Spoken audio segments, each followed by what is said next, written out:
안녕하십니까? 몸과 마음의 건강을 함께 챙기는 몸맘TV입니다.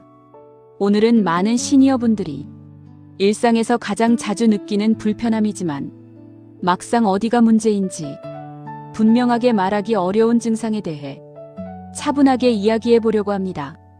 바로 계단만 오르면 숨이 차고 조금만 빨리 걸어도 가슴이 답답하고 예전에는 괜찮았던 오르막길이 이제는 유난히 버겁게 느껴지는 상황입니다.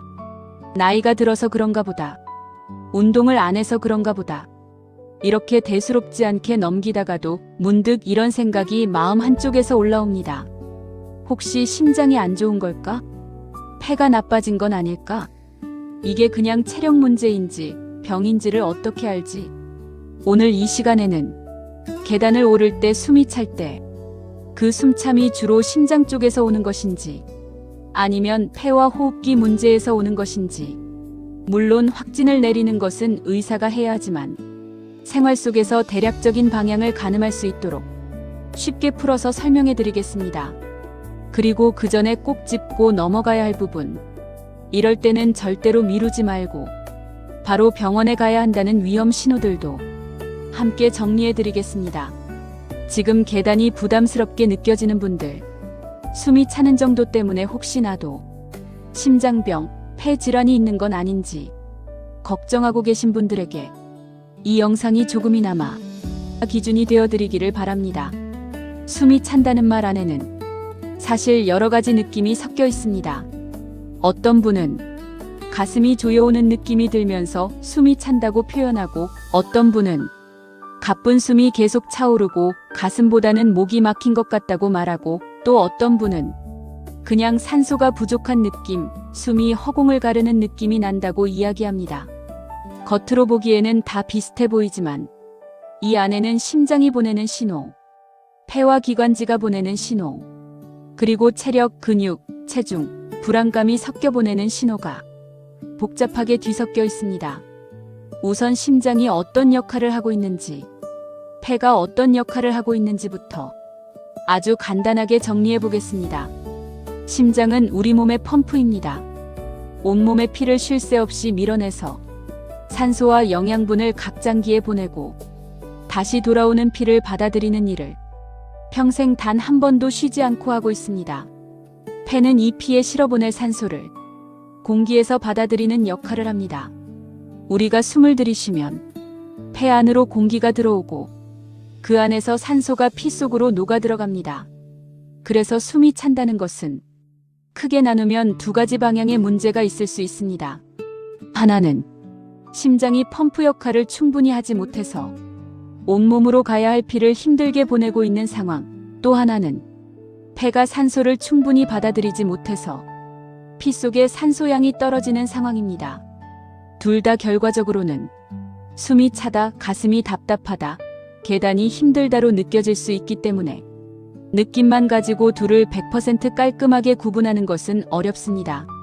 하지만 생활 속에서 반복되는 패턴과 같이 따라오는 다른 증상들을 살펴보면 대략 어느 쪽에 더 가까운지 방향을 가늠해 볼 수 있습니다.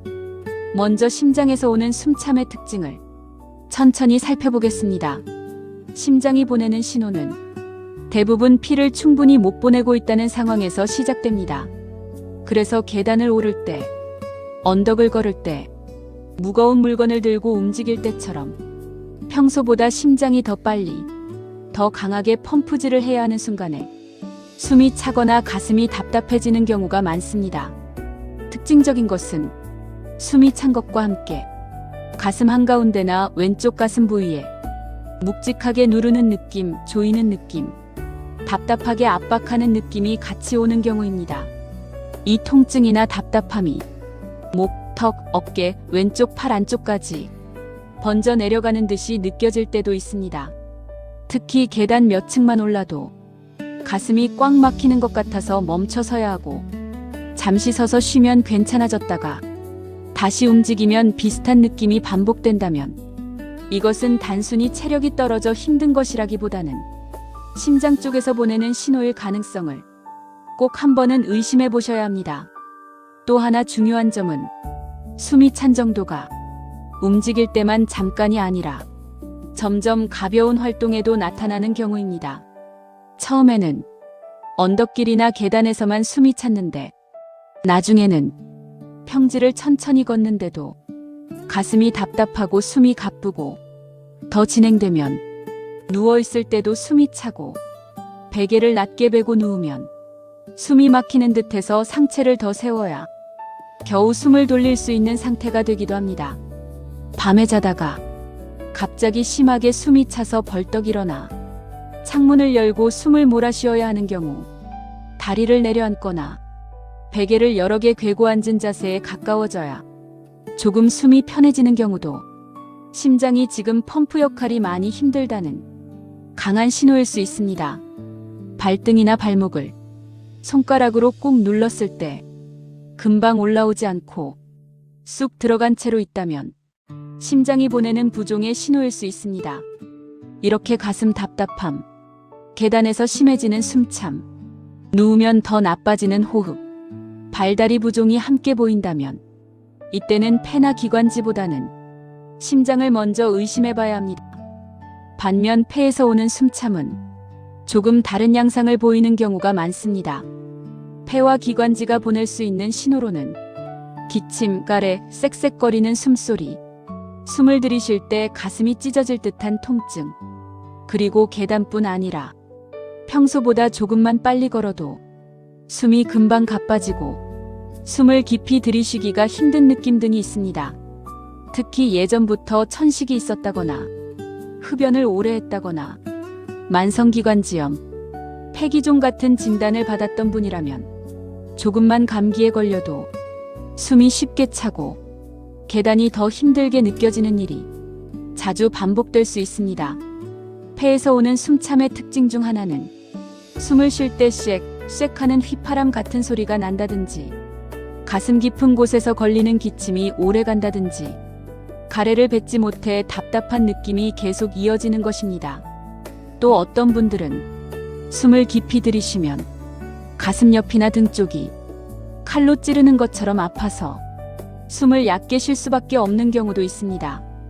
이런 경우는 폐와 가슴막 주변에 염증이 있거나 공기주머니처럼 된 부위가 터지거나 피가 차는 등의 문제가 있을 수 있기 때문에 갑자기 시작된 심한 흉통과 함께 숨이 찬다면 이건 역시 바로 진료를 받아야 하는 신호입니다. 폐에서 오는 숨참은 대개 누워있을 때보다는 움직일 때, 특히 말하면서 걷거나 계단을 오를 때 더 심해지는 경우가 많습니다. 또한 감기, 독감, 코로나, 폐렴 같은 감염 이후에 오랫동안 기침과 숨참이 남아있는 경우도 폐와 기관지가 충분히 회복되지 않았다는 뜻일 수 있습니다. 여기까지 들으시면 이런 생각이 드실 수도 있습니다. 가슴이 답답한 것도 같고 숨도 차고 기침도 조금 있고 다리도 부을 때가 있는데 이러면 도대체 어디가 문제인 거냐? 실제로 심장과 폐는 서로 아주 가깝게 붙어 있고 한쪽에 문제가 생기면 다른 쪽도 금방 영향을 받습니다. 심장이 충분히 피를 보내지 못하면 폐에 피가 정체되어 숨이 찰 수 있고, 폐가 산소를 제대로 공급하지 못하면 심장은 산소 부족을 메우기 위해 더 빨리, 더 강하게 뛰어야 해서 가슴 두근거림과 답답함이 같이 나타날 수 있습니다. 그래서 오늘 이 영상에서 심장 문제는 이렇고 폐 문제는 이렇다고 칼로 자르듯 딱 나누어 드리기보다는 어떤 경우에 내 몸이 지금은 괜찮은가 보다 쪽에 가까운지, 어떤 경우에 이제는 검사와 진료가 꼭 필요하다는 쪽에 가까운지를 구분하는 기준을 드리는 것이 더 현실적이고 의미 있을 것 같습니다. 우선 지금 계단이 버거운 이유가 실제로는 체력 저하, 근육 부족, 체중 증가 때문인 경우도 많습니다. 몇 달, 몇 년 동안 운동을 거의 하지 않았고 엘리베이터나 차를 늘 이용해서 계단을 정말 오랜만에 올랐더니 숨이 찬 것이라면 이것은 심장과 폐가 아파서라기보다는 근육과 심폐지구력이 줄어든 자연스러운 결과일 수 있습니다. 이런 경우에는 숨이 차기는 하지만 가슴 깊은 곳에 통증이나 왼쪽 가슴에 심한 압박감은 없고 쉬면 비교적 빨리 회복되고 평소에는 숨찬 증상이 거의 없을 수 있습니다. 반대로 예전에는 전혀 힘들지 않던 활동인데 예를 들어 집 앞 몇 개 층 계단, 집 근처 짧은 오르막길, 버스를 타기 위해 조금 서둘러 걷는 정도의 활동에서도 갑자기 숨이 몹시 차고 가슴이 답답해지고 쉬어도 예전보다 훨씬 오래 숨이 가쁜 상태가 유지된다면 체력의 문제가 아니라 심장, 폐, 혈관 등 어딘가에 새로운 변화가 생겼을 가능성을 꼭 생각해 보셔야 합니다. 또 하나 중요한 기준은 갑자기인가 천천히인가입니다. 오랜 시간에 걸쳐 조금씩 정말 조금씩 계단이 힘들어지는 것은 체력, 체중, 나이, 운동량 감소 같은 생활 요인의 영향을 많이 받습니다. 하지만 며칠 사이, 몇 주 사이에 예전과 완전히 다르게 숨이 차고 계단이 부담스러워졌다면 이때는 병원 진료를 미루지 않는 것이 좋습니다. 특히 다음과 같은 경우에는 심장과 폐를 나누기 전에 그냥 위험 신호로 이해하고 즉시 도움을 요청해야 합니다. 숨이 너무 차서 한 문장을 끝까지 말하기도 어려운 상태, 가슴 가운데가 짙은 통증과 압박감으로 꽉 조이는 상태, 통증이 왼팔, 턱, 등 쪽으로 번져가는 느낌이 드는 상태, 식은땀이 비오듯 흐르고 어지럽거나 눈앞이 하얘지는 느낌, 숨이 차면서 입술이나 손끝색이 푸르스름하게 변해 보이는 상태, 갑자기 시작된 한쪽 가슴의 심한 통증과 함께 숨을 들이쉴 때마다 더 아픈 상태. 이런 경우들은 심근경색, 협심증 악화, 폐색전증, 기흉, 급성 폐부종 같이 시간과의 싸움이 필요한 상황과 연결되어 있을 수 있습니다. 이때는 내일 진료 예약을 해볼까? 가 아니라 지금 당장 응급실이나 119를 생각해야 하는 상황입니다. 그렇다고 해서 조금만 숨이 차도 무조건 큰 병만 떠올리며 불안해하실 필요는 없습니다. 중요한 것은 내 몸이 보내는 신호의 패턴과 함께 따라오는 다른 증상들입니다. 숨이 찰 때 가슴이 조이는지, 기침이 심한지, 가래와 쌕쌕거리는 숨소리가 있는지, 다리가 붓는지, 밤에 눕기 힘들 정도인지 이 요소들을 함께 살펴보면 지금은 생활을 바꿔볼 단계인지 아니면 검사를 받아야 할 단계인지를 조금 더 침착하게 판단할 수 있습니다. 이제부터는 숨참과 계단 부담감을 줄이기 위해 생활 속에서 실천해 볼 수 있는 방법들을 마지막으로 정리해 드리겠습니다. 첫 번째는 지금의 내 숨찬 상태를 있는 그대로 한번 기록해 보는 것입니다.